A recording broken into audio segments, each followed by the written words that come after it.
Israeli general की Donald Trump से appeal, Gaza युद्ध को रोको और इजरायल को बर्बाद होने से बचा लो। नेतन्याहू सरकार को बताया बेवकूफ़। अगली खबर में आपको बताएंगे पश्चिम के खिलाफ कदम उठाने वाले अफ्रीकी शेर बुर्किना फासो के राष्ट्रपति इब्राहिम ट्राओरे की जान को खतरा। अल जजीरा का चौंकाने वाला रिपोर्ट। इसी के साथ आपको बताएंगे रूस का दावा 24 घंटे में 800 से ज़्यादा यूक्रेनी सैनिक मारे गए।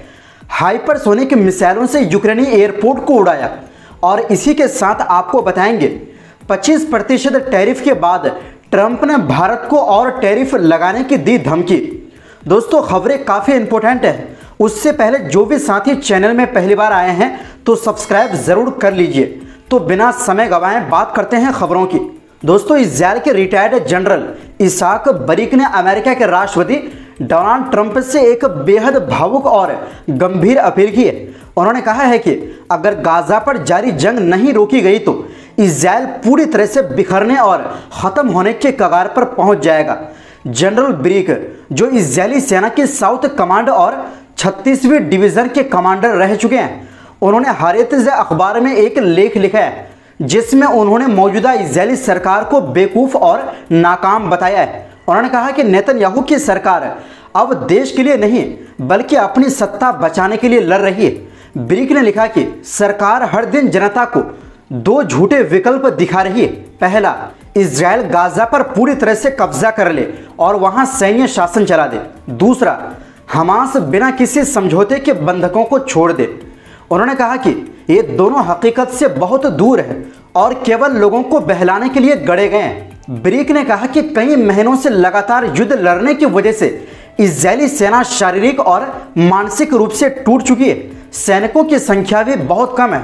वो जब गाजा के किसी इलाके में जाते हैं जैसे बेत हनून, तो पूरे इलाके पर कंट्रोल नहीं कर पाते।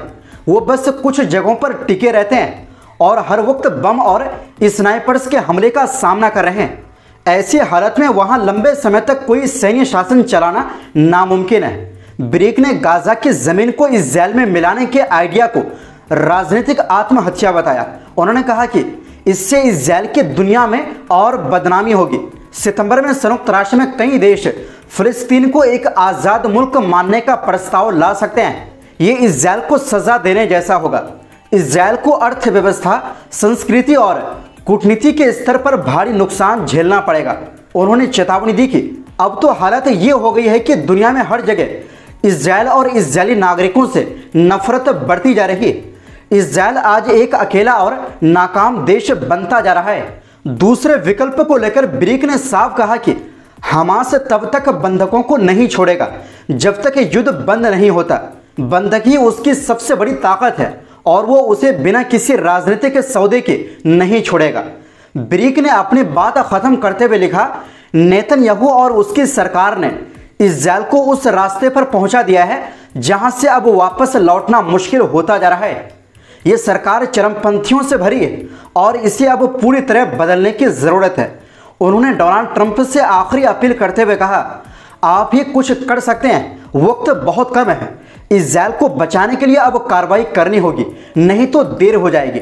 वहीं दूसरी ओर दोस्तों बुर्किना फासो के transitional president captain Ibrahim Traore आज पूरे अफ्रीका में एक नई उम्मीद बनकर उभरे हैं। 37 साल के ये युवा नेता पश्चिमी देशों और औपनिवेशिक ताकतों के खिलाफ खुलकर बोल रहा है और यही बात अब अमेरिका और फ्रांस को बर्दाश्त नहीं हो रही। 2022 में सत्ता में आने के बाद ट्राओरे ने फ्रांस की सेना को देश से बाहर निकाल दिया और उनकी राजनयिकों को भी वापस भेज दिया। उन्होंने कहा, हम अपने देश की आज़ादी और संसाधनों पर सिर्फ अफ्रीकियों का हक मानते हैं। उनकी ये कड़ी कार्रवाई पश्चिमी मीडिया और सरकारों को रास नहीं आई और तभी से उन्हें अस्थिरता की वजह कर बदनाम किया जा रहा है। यही नहीं, अब उनकी जान को भी खतरा बताया जा रहा है। दोस्तों ट्राओरे ने सत्ता में आने के बाद बुर्किना फासो को एक नई दिशा में मोड़ दिया। उन्होंने रूस से करीबी संबंध बनाए, हथियारों के लिए तुर्की से समझौते किए। उनके समर्थकों का मानना है कि फ्रांस को निकालना, मुफ्त सामाजिक सेवाएं देना और संसाधनों पर जनता का हक देना, ये सब एक बहादुर नेता के साहसी फैसले हैं। पश्चिमी सरकारों और मीडिया को लगता है कि ट्राओरे जैसे नेता अफ्रीका को उनके काबू से बाहर ले जा रहे हैं। अमेरिकी अफ्रीका कमांड यानी अफ्रीकॉम के प्रमुख जनरल माइकल लैंगले ने तो यहां तक आरोप लगाया कि ट्राओरे बुर्किना फासो का सोना चोरी करके बाहर भेज रहे हैं, लेकिन सरकार ने कहा यह सब एक साजिश है हमारे नेता को बदनाम करने की। अल जज़ीरा के मुताबिक साउथ अफ्रीकन वेबसाइट पर छपे एक विश्लेषण में सवाल उठाया गया कि क्या ट्राओरे को भी उन्हीं नेताओं की तरह खत्म करने की कोशिश की जाएगी जिन्होंने पश्चिमी दबाव के खिलाफ आवाज उठाई। लेख में अफ्रीका के उन नेताओं का जिक्र है जिनकी हत्या पश्चिमी दखल के चलते हुई। इतिहास गवाह कांगो के पूर्व राष्ट्रपति पैट्रिस लुमुम्बा को 1961 में अमेरिका ने मरवाया। घाना के राष्ट्रपति क्वामे नक्रुमा को 1966 में अमेरिका के CIA द्वारा मरवाया गया और बुर्किना फासो के युवा नेता थॉमस संकारा की 1987 में फ्रांस की मदद से हत्या हुई। इन सभी नेताओं की एक बात समान थी, देश की संपत्ति को विदेशी लूट से बचाना और जनता के भलाई के लिए काम करना। अब वही डर ट्राओरे को लेकर भी जताया जा रहा है। अल जज़ीरा ने एक पत्रकार के हवाले से बताया, अफ्रीका में ट्राओरे युवाओं के हीरो बन चुके हैं, लोग उन्हें नई क्रांति का चेहरा मानते हैं। सिर्फ बुर्किना फासो ही नहीं, पूरा अफ्रीका उनके साथ खड़ा है। वहीं दूसरी ओर दोस्तों, रूस के रक्षा मंत्रालय ने सोमवार को दावा किया कि बीते 24 घंटे में रूसी सेना ने यूक्रेन के 800 से ज्यादा सैनिकों को मार गिराया है और यूक्रेनी एयरबेस पर हाइपरसोनिक मिसाइलों और ड्रोन से जबरदस्त हमला किया गया है। रूसी मंत्रालय के मुताबिक द सेंट्रल बैटल ग्रुप ने अकेले 385 यूक्रेनी सैनिकों को मारा। इस दौरान यूक्रेन के 2 इन्फेंट्री फाइटिंग व्हीकल, 2 साधारण गाड़ियां और 2 तोपें भी नष्ट की गई। इसके अलावा जेपैड ग्रुप ने करीब 225 सैनिक और ओटसोक ग्रुप ने 215 सैनिकों को मार गिराया। यानी कुल मिलाकर रूस का दावा है कि 24 घंटे के भीतर यूक्रेन को 825 सैनिकों का नुकसान हुआ।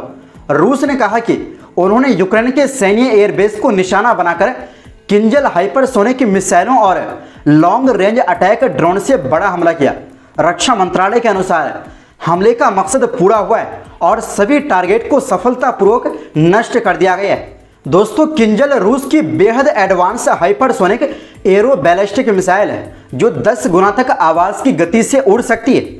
इसे रोकना बेहद मुश्किल होता है और ये गहरे बंकरों और रनवे जैसे ठोस संरचनाओं को भी तबाह कर सकती है। वहीं दूसरी ओर दोस्तों, अमेरिका के राष्ट्रपति डोनाल्ड ट्रंप ने एक बार फिर भारत पर टैरिफ बढ़ाने की बात कही है। Social media platform truth social पर किए गए एक पोस्ट में उन्होंने लिखा, भारत न सिर्फ रूस से बड़ी मात्रा में तेल खरीद रहा है बल्कि खरीदे गए इस तेल का एक बड़ा हिस्सा खुले बाजार में बेचकर भारी मुनाफा भी कमा रहा है। उन्हें इस बात की परवाह नहीं कि यूक्रेन में रूस की वार मशीन कितने लोगों को मार रही है। इसी कारण मैं भारत पर टैरिफ को बढ़ाने जा रहा हूं। इससे पहले 30 जुलाई को भी ट्रंप ने भारत पर 25% टैरिफ लगाने की घोषणा की थी। उन्होंने ये भी कहा था कि अगर भारत रूस से सैन्य उपकरण और तेल की खरीद जारी रखता है तो मौजूदा टैरिफ के अलावा एक्स्ट्रा जुर्माना भी लगाया जा सकता है। ट्रंप का आरोप है कि भारत की यह खरीद रूस को यूक्रेन में युद्ध जारी रखने में मदद पहुंचा रही है। मतलब सबसे पहले आग लगाने वाला अमेरिका और अब वही दूसरों को ज्ञान दे रहा है। वैसे ट्रंप के इस दोगलापन पर आपकी क्या राय है? आप अपनी राय कमेंट बॉक्स में जरूर दें। तो दोस्तों, फिलहाल के लिए इस रिपोर्ट में बस इतना ही। फिर मिलते हैं एक नई रिपोर्ट्स के साथ।